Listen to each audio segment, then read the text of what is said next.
How to fix Windows Update error 0x80248007. Hello guys, this is Atticus and welcome back to another tutorial video.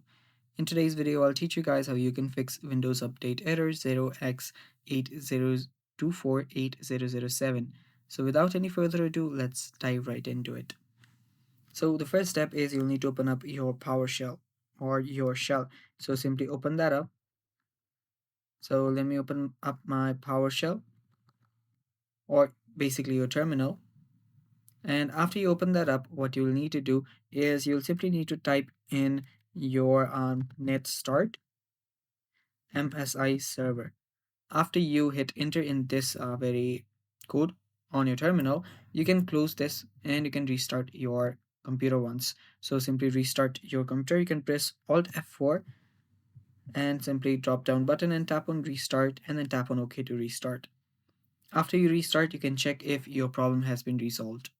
If that does not resolve your problem, open up your run. To open up run, press Windows plus R key. And right here, what you'll need to do is simply search for services.msc. So hit services.msc and hit enter.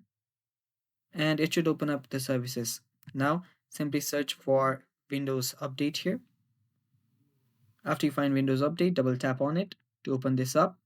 And under your startup type, select disabled. Tap on stop if it is start and then start again, tap on apply and then tap on OK. After you do that, you're basically good to go, and that is how you fix this issue. Thanks for watching, stay tuned for more, and bye bye.